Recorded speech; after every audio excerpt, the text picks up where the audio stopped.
Hi, I'm John DeVore. Welcome to the channel. Today I got a little surprise. It wasn't a complete surprise because last week I got a phone call from an old friend of mine, a great friend of mine, who I don't hear from that often. He lives a couple thousand miles away now, but he used to live in New York. And we both worked in the same hi-fi shop. We both loved music. We went out to live concerts all the time together, and we were both audiophiles. And he commissioned a pair of speakers from me in the mid 90s. And the pair of speakers that I ended up building for him, I named Gibbon.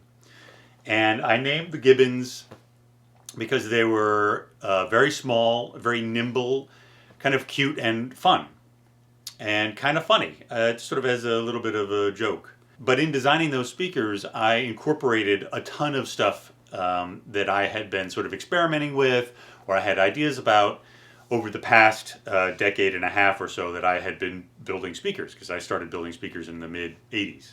And I built them and they were wonderful, and the ideas that I incorporated in them actually worked really well, better than I was expecting. And the speakers were a huge success.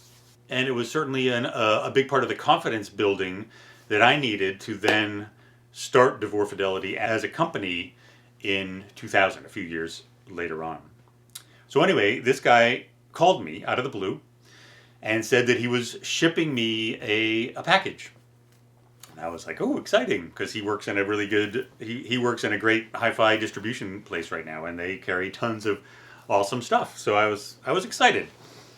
So today the package arrives and I unbox it, and it is those original Gibbons. Gibbon number 1A and B.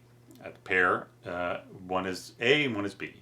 These Gibbons were based around at the time, my favorite woofer, my favorite driver, and it was from Seos. It was the 11FGX. It is a pretty legendary 4-inch woofer, paper cone. Slight variants are found in the original Sonus Faber FM2 Minima, designed by the great Franco Serblin. Found in ProAC tablets and the original ProAC Responds 1 with the outboard crossover. A version of it was found in the very first version of the Audiophysics Step. And so my experience with all these speakers had placed this particular driver really high on my want to experiment list. So I got a pair of these drivers in the early 90s and played around with them quite a bit.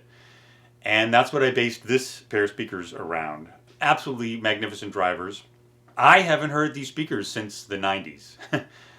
I haven't heard them since my friend moved out of New York City. They also incorporate a tweeter that ended up getting developed into what became the silverback tweeter, and then later was found in a bunch of Gibbons, including the Super 8, the original 9s. And it incorporated something that made its way into the original silverbacks and is now in the Gibbon 10, which is a suspension for the tweeter. The tweeter is actually suspended. It's isolated from the vibrations of the cabinet.